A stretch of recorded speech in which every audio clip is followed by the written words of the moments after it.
Here at Wenyeji TV, we are dedicated to bringing you in-depth coverage of the latest news, events, and stories from around the world. Our team of passionate journalists, reporters, and documentary filmmakers work tirelessly to provide you with accurate, unbiased, and thought-provoking content. Program. A strong earthquake of magnitude 6.8 has struck central Morocco, killing more than 2,000 people and causing severe damage in several areas.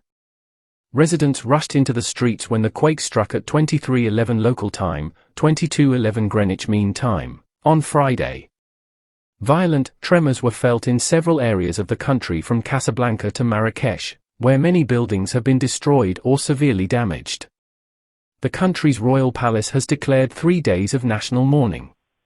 It also said the armed forces would deploy rescue teams to provide affected areas with clean drinking water, food supplies, tents and blankets. Many of the victims are believed to be in hard-to-reach mountain areas. The epicenter was in the high Atlas Mountains, 71 kilometers (44 miles) southwest of Marrakesh. Many people are still believed to be under the rubble and rescue efforts are underway. Several bodies have already been recovered. Hospitals in Marrakesh have seen an influx of injured people, and the authorities have called on residents to donate blood. Morocco's Interior Ministry said the earthquake killed people in the provinces and municipalities of Al Houz, Marrakesh, Ouarzazate, Azilal, Chichaoua, and Taroudant, adding that more than 1,200 had been injured. In Marrakesh, some buildings have collapsed and the damage is particularly severe in parts of the Medina, a UNESCO World Heritage Site. Dust could be seen surrounding the minaret of the historic Koutoubia Mosque, a major tourist attraction near the old city's main square, while the historic Jamar El-Fnar Mosque partly collapsed. Resident Rashid Ben Arabi rushed to his car in Marrakesh minutes after the earthquake struck the city last night.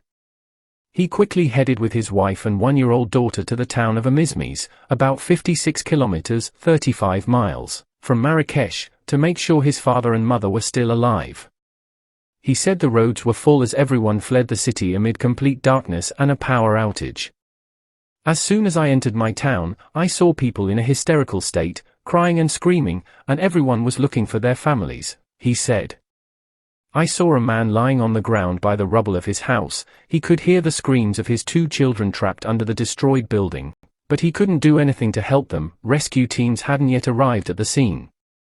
Rashid eventually found his parents, who were safe and sound but wrapped in blankets and sleeping in the street.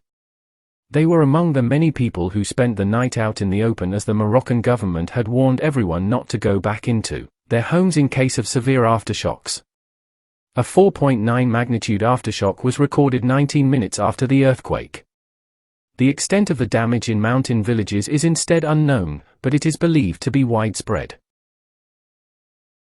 Here at Wenyeji TV, we are dedicated to bringing you in-depth coverage of the latest news, events, and stories from around the world. Our team of passionate journalists, reporters, and documentary filmmakers work tirelessly to provide you with accurate, unbiased, and thought-provoking content. Program.